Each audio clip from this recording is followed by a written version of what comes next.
So we're back on day 2. This is again the front of the house. You see the first window there is up on the top right, it's brown coloured. The house stretches all the way along to the end there. So let's just take a little walk around the back of the house now to show you what's there. You see the roof is kind of not in too bad condition. It's not perfect, but for now it will do the job for now. So down the side of the house here we have a little passageway which leads us to the rear of the property. You'll see from here that it's a completely solid stone house. I mean, these have been here for years and they're going nowhere. Okay, it needs to be pointing, whatever you would call it in this type of brickwork. Possibly a bit of damp down here, but you know, it's to be expected with a property of this age. As we carry on down here, you'll see there's effectively an extension had been built on at some point. That's whether it was done when the house was initially built, I doubt it. It's probably been added later. Again, a pretty dreadful roof on it, but again, that can be sorted out at some point. So this is the rear entrance to the property, rear gate, hung on with a dirty old padlock chain, trying to keep people out.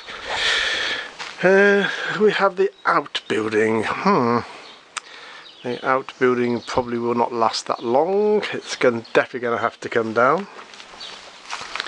And then a further extension had been built onto the back of the house here, this horrible breeze block building.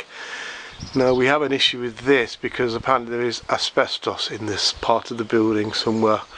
You'll see it's already falling down anyhow, so that is going to have to be taken down professionally due to the asbestos. Another big problem we've got is all the ingrowing trees in the roof here, which is destroying the brickwork and everything. So that is again going to have to get our attention at some point. But c'est la vie, I'm going to keep saying. We do actually have a lovely tree in the garden. That's about the best thing I can say about the garden. As you can see, it is a complete mess. And then we have the rear entrance to the house, to the property here. Again, another breeze block extension has been built on. That one's okay, actually. That houses the bathroom and toilet. And then if you look up, you'll see the roof up here. Now in the middle of the roof picture there, you'll see there's the skylight. What you maybe not be able to work out from the video is that the skylight is actually broken, so it's completely open. So whenever it rains, water goes straight in the house. That is today's job, to try and get that sorted out, or to not sorted out, but just put a temporary fix in there to just stop any water coming in. Luckily we're entering summer, so the weather won't be too bad for the next few months. There is actually a hole on the second half of the roof there, but unfortunately we don't even have access to that the way the house has been built on the inside.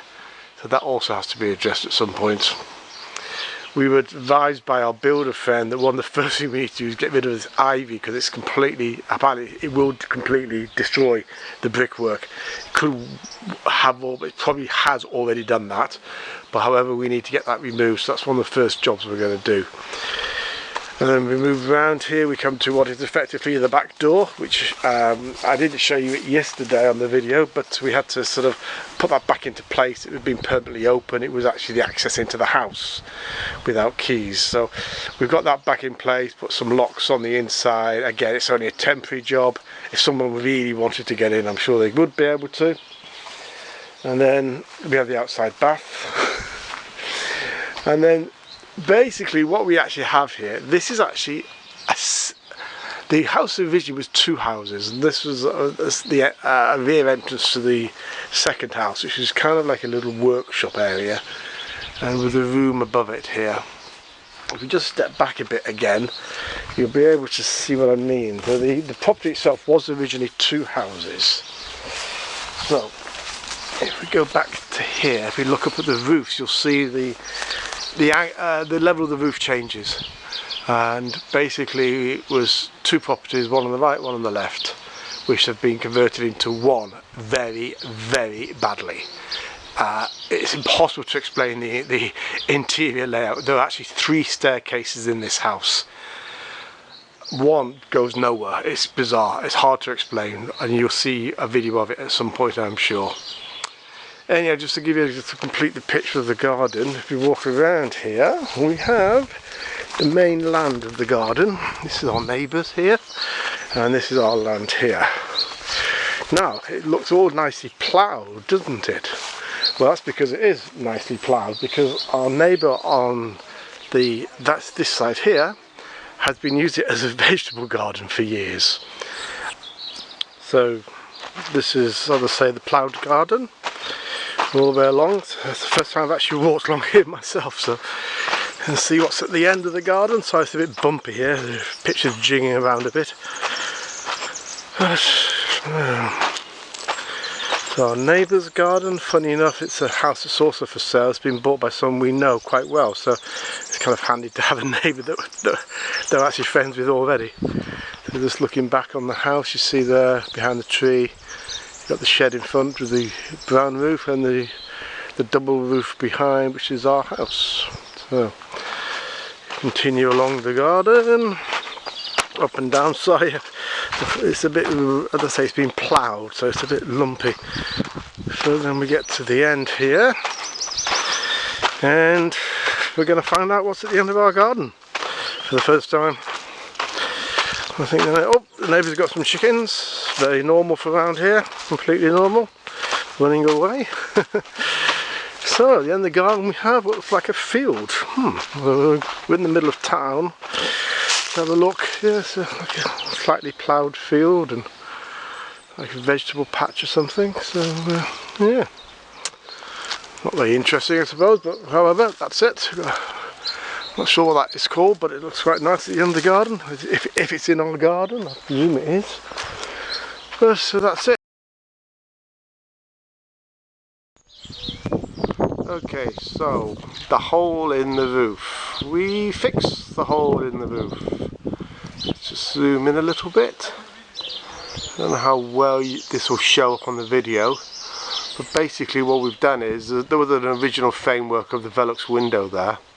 So I made a sheet of wood covered in plastic, you can't really see very well, and then basically I pushed it out through the window, and on the other side of that, which I'll show you later, there's like, I found an old kitchen cupboard handle which I attached to it through the wood and onto that beam of wood. You can see all that strip of wood you can see on the outside of it, and then on the inside I've secured it with rope to like a crossbar. So basically the hole is sealed. It's not permanent, it's just a temporary fix, but at least it gives us some sort of protection. And as I say, we're coming up to the summer now, so there shouldn't be too much more rain for the next few months here. Okay, in a minute we're going to have a look at it from the inside. So this is the view from the inside of the repair on the roof. Basically we put a board up there, try and zoom in, see if you can get it any clearer. So there's the board with an old kitchen handle on this side of it, attached to a crossbar, and I've also managed to jam it into the original mechanism of the frame. It's difficult to explain, but basically it's held really well in place there, I think. As I say, this is just a temporary fix until we decide exactly what's going on. As you can see, for the rest of the room, we've just got these empty floorboards here, which have got some rot in them, so we need to get this treated. So everything at the moment is just trying to sort of seal the property to make sure we don't get any more damage than we already have. The roof itself isn't too bad. I don't know if you can see in these images, the light's a bit bad in here, but the roof isn't too bad actually on this part of the house. As we come down the stairs, you'll see the rest of the room. It's got a bright window at the back and a bright window at the front. There's an old mattress on the floor there. What that is actually doing, this is one of the staircases. This goes from the outside, and today when I came in I found a pigeon in here, and the only way well, it could have got into the roof obviously somewhere, or it could have already been here. So, but this was literally a hole in the floor that had a staircase leading to outside. So we've covered it with that for now, to see if that keeps the pigeon out, and then The front window, that's kind of it really for now. So as I say, we've got this temporary fix up there. Let's see if we can get another angle of it without going through the floorboards. I've got to tread very carefully, it was a bit delicate, the floorboards here. So let's see how long that holds for.